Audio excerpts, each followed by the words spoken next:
नमस्कार दोस्तों, आप सभी का स्वागत है प्रोजेक्ट वे ऑनलाइन चैनल में।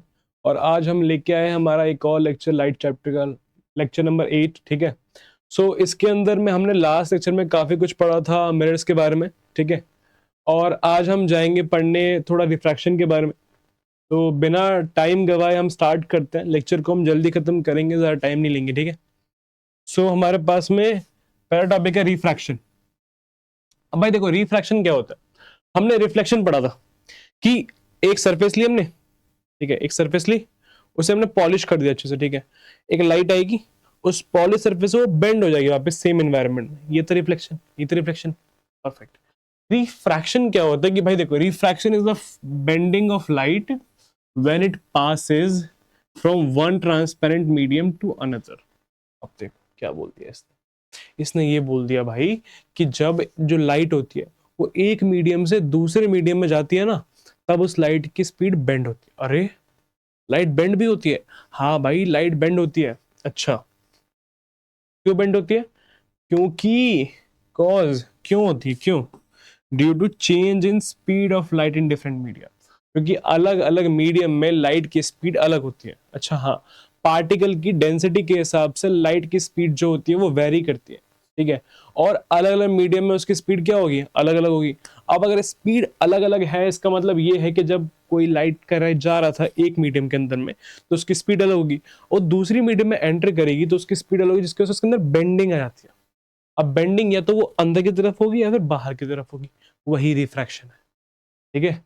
रिफ्रैक्शन क्या है भाई, कि जब लाइट जो होती है वो एक मीडियम से दूसरे मीडियम में गई, तब उस लाइट के अंदर में क्या हुआ, बेंडिंग आ गई। इसे हमने कहा रिफ्रैक्शन। अब बेंडिंग आई क्यों? क्योंकि लाइट की स्पीड जो है वो अलग अलग मीडियम में क्या है, अलग अलग है। ठीक है। अब इसी का एग्जांपल देखते हैं भाई। अच्छा, एग्जांपल भी है? हाँ भाई, एग्जांपल है। A pencil partly dipped in water appears bent. कभी देखा है स्कूल वगैरह में? कभी देखा है? गेम्स वगैरह होते हैं ना, स्टॉल लगते हैं, वहां पे हमने देखा था ये चीज पहली बार। तो जब हम छोटे थे तब तो होता कि जब पेंसिल को तुम पानी में डुबाओ, ठीक है, तो लगता क्या कि नीचे की पेंसिल ना टूट गई है, ऐसे टेढ़ी हो जाती है, टूट गई है। अब ये होता क्यों है? क्योंकि जो हम ऊपर से देख रहे होते हैं, ठीक है, तो लाइट का ये वाला जो मीडियम है, इसके ऊपर वाला ये एयर, और नीचे वाला क्या है, वाटर। तो क्या जब लाइट हम देख रहे हैं तो लाइट जो वो एक मीडियम से दूसरे में एंटर हो गई, पहले एयर में थी, अब कहाँ चलेगी, वाटर में। तो स्पीड क्या होगी उसकी, चेंज हो गई। तो लाइट की रे क्या होगी, बेंड हो गई, जिसकी वजह से हमें यहाँ भी ये बेंडिंग दिखाई दे रही है।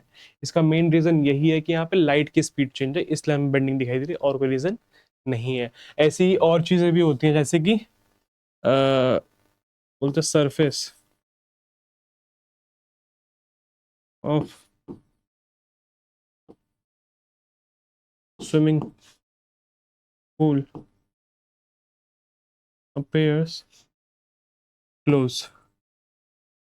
जब तुम स्विमिंग पूल देखोगे तो लगता है कि उसका जो सरफेस है ना वो बहुत ऊपर है, इसलिए लोग जल्दी कूदते हैं और देखते हैं कि बहुत गहरा पानी है। भाई गहरा पानी नहीं होता है, मतलब होता है गहरा पानी, बट तुम्हें दिखता नहीं है वो भी वो रिफ्रैक्शन उसके सरफेस थोड़ी ऊपर दिखती है, जिसकी वजह से हम से पानी तो उतना है नहीं, कूदते हैं, और कूदेंगे तो फिर डूब जाओगे भाई, बहुत गहरा पानी होता है। ये एग्जाम्पल। अब टर्म्स भाई, रिफ्रैक्शन जो है वो हो कैसे रहा है। ठीक है। तो देखो, ये हमारा एक मीडियम है एयर इधर, और ये मीडियम मान लिया हमने ले लिया वाटर। ठीक है। एक एयर हो गया और एक वाटर हो गया। अब जब ये जो रे आ रही है, आती हुई रे को हर जगह क्या बोलते हैं, इंसिडेंट रे, या हिंदी में ही बोलते हैं आपतित किरण, आपतित। ठीक है। ये रे आई और इस सरफेस पे लगी। अब इस सरफेस से हमने ड्रॉ करा एक बिल्कुल सीधा परपेंडिकुलर, जिसे हम कहते हैं नॉर्मल, अभिलंब, नॉर्मल है ना, परपेंडिकुलर। अब जब ये रे आई इस पे पड़ी, बाउंस बैक नहीं करी, क्यों? क्योंकि यहाँ पे दूसरे मीडियम में घुसेगी ना, ये रिफ्लेक्शन नहीं है, ये रिफ्रैक्शन है।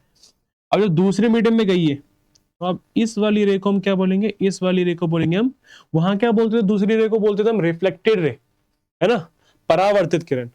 यहां इसे बोलेंगे हम रिफ्रैक्टेड रे। अपवर्तित अपवर्तित करें, ठीक है। और यहां भी ये क्या है, एक नॉर्मल, सिंपल। अब एंगल वाली बात देखते हैं। तो जो नॉर्मल आपतित यानी कि इंसिडेंट इंसिडेंट रे के साथ में एंगल बनाएगा, उस एंगल को हम क्या बोल देते हैं, इसको हम क्या बोलेंगे, इस वाले एंगल को बोलेंगे हम angle of incidence, I, angle of incidence. वहीं पे यहां जो बनेगा एंगल इसमें, रिफ्रैक्टेड रे में और नॉर्मल में, इसे बोलेंगे हम एंगल ऑफ रिफ्रैक्शन। क्या बोलेंगे, एंगल ऑफ रिफ्रैक्शन। इसे भी हम आर से शो करते हैं, ठीक है। सिंपल टर्म्स है, देख लो। Incident ray, the ray of light falling on the surface is incident ray, of course, सी बात है। Refracted ray, the ray that passes into the second medium, जो रे दूसरे मीडियम में गई वो क्या है, रिफ्रैक्टेड रे। तीसरा, normal, a line perpendicular to the surface at the point of incidence, वो लाइन जो कि सरफेस पे क्या है, परपेंडिकुलर, जब इंसिडेंट हुआ तब ये जो लाइन है ये क्या है, परपेंडिकुलर है ना, इसे बोलते हैं नॉर्मल। एंगल ऑफ इंसिडेंस, या फिर angle i, angle between incident and ray and normal, simple. Incident ray और नॉर्मल के बीच के जो एंगल है इसे क्या बोलेंगे हम, एंगल ऑफ इंसिडेंस। दूसरा है एंगल ऑफ रिफ्रैक्शन, आर, इसी को बोलते हैं हिंदी में आपतन कोण, और ये होगा अपवर्तन कोण, ठीक है। एंगल ऑफ रिफ्रैक्शन क्या होगा, angle between refracted ray and normal, ये जो रिफ्रैक्टेड रे है हमारी, इसके और नॉर्मल के बीच के एंगल को बोलेंगे हम एंगल ऑफ रिफ्रैक्शन, ठीक है। क्लियर है इतने टर्म्स? जो भी क्लियर नहीं हो आप कमेंट्स में पूछ सकते हो, हम सबका रिप्लाई करेंगे, ठीक है। आगे, लॉ ऑफ रिफ्रैक्शन, इंपॉर्टेंट चीज है। पहला लॉ जो है वो थोड़ा सा मिलता जुलता है, अगर आपको याद आ रहा हो तो, incident ray, refracted ray and normal at point of incidence.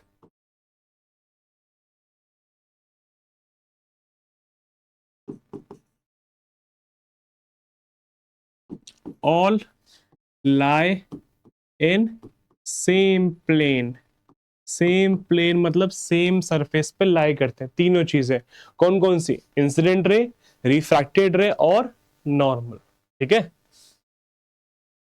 दूसरा हमारे पास जो रूल है वो है दैट साइन आई बटा sine R is equal to constant. अब यहाँ पे वो नहीं है भाई, यहाँ उसके रूल नहीं है कि angle of incidence is equal to angle of reflection, नहीं नहीं, यहां बोला है कि the sine of angle I, okay, the sine of angle I by the sine of angle R is equal to a constant. मतलब जब जब तुम इनकी साइन वैल्यूज का रेशियो निकालोगे तो वो हमेशा फिक्स होगा, ठीक है। जब जब तुम इनकी साइन वैल्यूज का रेशियो निकालोगे वो हमेशा क्या होगा, फिक्स, वो चेंज नहीं होगा। ये है सेकेंड रूल, और इसे ही बोला गया Snell's law of refraction. Scientist थे, उन्होंने दिया था तो इसलिए Snell's law of refraction, simple. ये दो लॉज है। पहला लॉ क्या है, सेम, इंसिडेंट रे, रिफ्रैक्टेड रे और नॉर्मल, तीनों के तीनों क्या होंगे, सेम प्लेन पे होंगे। और दूसरा क्या है रूल, कि जो साइन आई है बटा sine R, sine I ratio sine R जो है वो इक्वल टू अ कांस्टेंट, मतलब वो हमेशा फिक्स रहेंगे, ठीक है। इसी कांस्टेंट को हम यहाँ पे रिफ्रैक्टिव इंडेक्स बोल देते हैं। देखना, रूल्स ऑफ रिफ्रैक्शन, सिंपल। जब जब when light goes from a rarer to denser medium, अब भाई रेयर डेंस क्या होता है, सिंपल, जहां पार्टिकल ज्यादा है वो रेयर, जहां पे कम है वो डेंस, मतलब सॉरी, हाँ, जहां पार्टिकल ज्यादा है वो डेंसर, यानी देखो पार्टिकल्स पास पास जगह कम तो डेंस, पार्टिकल दूर दूर जगह ज्यादा तो रेयर। टाइम बिल्कुल सीधी खींचो, बिल्कुल सीधी आ रही है, थोड़ी बहुत सीधी आ रही है, ठीक है। सो जब कोई लाइट रेयर मीडियम से डेंसर मीडियम में एंटर करेगी, तुम खुद सोचो भाई, देखो ये नॉर्मल हो गया बीच में, ठीक है, ठीक है, नॉर्मल। अब रेयरर में क्या है, स्पीड ज्यादा है क्योंकि पार्टिकल्स क्या है, कम है।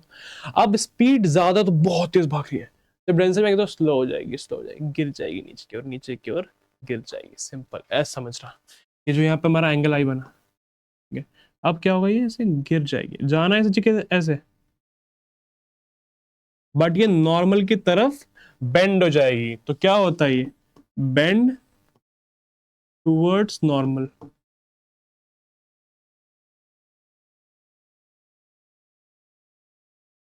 ठीक है, when light goes from rare to denser medium, वो बेंड होती है टूवर्ड्स नॉर्मल, नॉर्मल की तरफ, देखो इस तरफ बेंड हुई ना, इस तरफ, इसलिए, ठीक है। दूसरा, when light goes from denser to rare medium, अब भाई देखो, ये मानते हैं कि ये क्या है, डेंसर, और ये क्या है, रेयर है, ये नॉर्मल, ये लाइट रे आई, आई।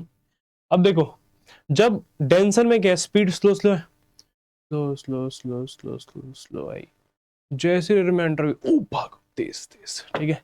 तो रेयर में क्या हुआ, स्पीड ऐसे बढ़ गई, बढ़ गई तो ये दूर भाग गई भाई, ऐसे जाना चाहिए था इसको ऐसे, पर गई कैसे, ऐसे। तो यहाँ पे क्या हुई, नॉर्मल से वो दूर चली गई, तो यहाँ बोलेंगे हम far from normal, bends far from normal, simple. लेकिन अगर लाइट जो है वो, उसने बोला कि भाई मैं तो टेढ़ी आऊंगी नहीं, मैं आऊंगी बिल्कुल सीधी, अगर लाइट जो है वो बिल्कुल नॉर्मल पर ही आ गई, ऐसे ही जिसमें नॉर्मल था उसी में बिल्कुल परपेंडिकुलरली आ गई, तो बिना किसी डेविएशन के पास होगी वहां पर, परपेंडिकुलर, आई जीरो है, तो नो बेंडिंग, कोई भी बेंडिंग नहीं होती है, बिल्कुल स्ट्रेट वो पास कर जाती है। तो ये तीन रूल्स हैं, ठीक है। पहला, रेयर से डेंसर में जाएगी तो फिर बेंड करेगी नॉर्मल की तरफ, डेंसर रेयर में जाएगी तो बेंड करेगी नॉर्मल से दूर, और अगर बिल्कुल परपेंडिकुलर आएगी तो वैसे की वैसे निकल जाएगी। आगे अब हमारे पास में है refraction through a glass slab, भाई लास्ट टॉपिक है इसका, कि मानते हैं एक ग्लास स्लैब है, यहाँ पे क्या है, एयर है, ये ग्लास है, ये वापस से क्या आ गई, यहाँ पर एयर आ गई, यहाँ से एक रे आई, ये जो रे है, ये कौन सी रे हुई, इंसिडेंट रे, आई रे, तो ये हमारा क्या है, नॉर्मल। अब इस आई रे ने यहाँ बनाया आई एंगल, एंगल ऑफ इंसिडेंस, ठीक है। अब इसे जाना कैसे चाहिए था, जाना चाहिए था ऐसे, ऐसे, लेकिन क्योंकि ग्लास क्या होता है, ज्यादा डेंस होता है एयर के मुकाबले, ये तो सबको अंडरस्टूड होगा कि ग्लास जो होता है वो एयर से ज्यादा डेंस होता है, तो ये नॉर्मल की तरफ बेंड हो गई, तो ये थोड़ी सी ऐसे चली गई, दिख रहा है, ऐसे जाना इसे अलग चाहिए था, बट ये बेंड हो गई। तो यहाँ जो हमारा एंगल बना यहाँ पर, इसे बोलेंगे हम आर, एंगल ऑफ रिफ्रैक्शन, ठीक है, क्लियर। अब ये वापस से यहाँ पर टकराई, यहाँ भी एक नॉर्मल होगा, 2 3, ये जो नॉर्मल है, यहाँ भी एक नॉर्मल था, ठीक है। अब इस नॉर्मल से क्या हुआ कि यहाँ पर बना हमारा एंगल आई, एक और आई टू बन गया, यहाँ पे आई वन मान लो, तो ये आई टू हो गया, ठीक है। यहाँ भी क्या हमारे पास में एक आई आगे बना, ठीक है, तुमको दिख नहीं होगा तो मैं थोड़ा सा बाहर लिख देता हूँ, यहाँ पे जो बना वो क्या हो गया, आई टू। अब अब ये वापस से कंडीशन में आ गई, अब ये है कहाँ पे, डेंसर मीडियम में, और अब जाएगी कहाँ पे, ये रेयर मीडियम में। तो क्या अब इसके अंदर में जो लाइट है वो किस तरफ बेंड होगी, नॉर्मल की तरफ या फिर उससे दूर, उससे दूर। तो अब लाइट जो होगी वो जाएगी ऐसे, तो ये जो रे निकली, ये रिफ्लेक्टेड रे थी, कौन सी रे थी, ये रिफ्लेक्टेड रे, और यहाँ पे जो ये निकली, इस एंगल को बोलेंगे हम एंगल ई, और इस रे को बोलेंगे हम इमरजेंट रे, क्या बोलेंगे, इमरजेंट रे। अगर तुम्हारा 2 बार रिफ्रैक्शन हुआ है तो यहाँ पे जो रे निकली है उसे हम बोल रहे हैं इमरजेंट रे, जो बाहर इमर्ज कर रही है। अब अगर हम ध्यान दें और अगर हम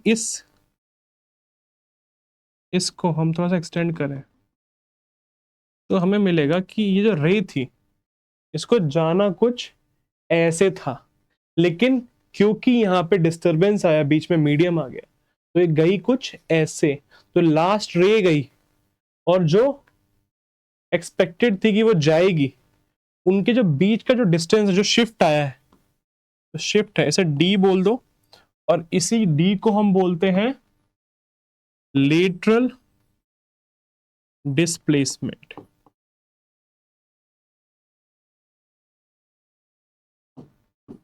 अब हुआ क्या है कि जो एक्चुअल पाथ था लाइट का, ठीक है, जो इंसिडेंट पाथ था लाइट का, उससे वो डेविएट हो गई। अब डेविएट होके जो लाइट का रियल पाथ है अब, और जो होना चाहिए था पाथ, उनके बीच में एक परपेंडिकुलर डिस्टेंस आ गया कि वो आपस में पैरेलल है। इस डिस्टेंस को ही बोलते हैं हम लेटरल डिस्प्लेसमेंट, ठीक है। तुम इसकी डेफिनेशन जो है वो बोल सकते हो कि जो हमारे ऐसे बोल दो कि the shift due to glass slab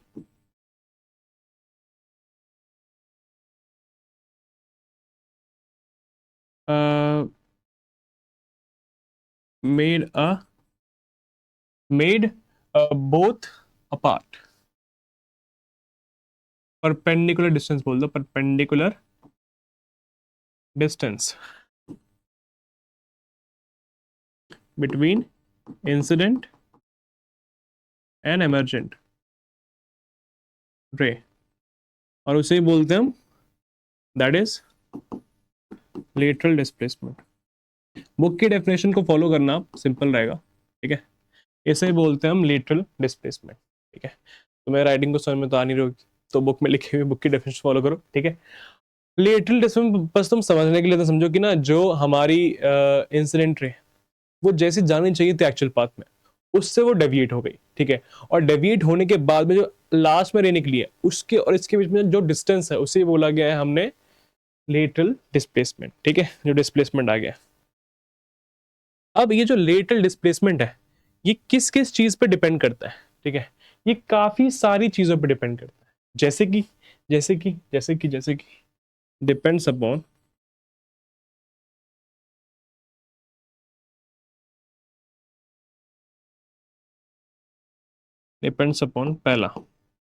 पहला है रिफ्रैक्टिव इंडेक्स।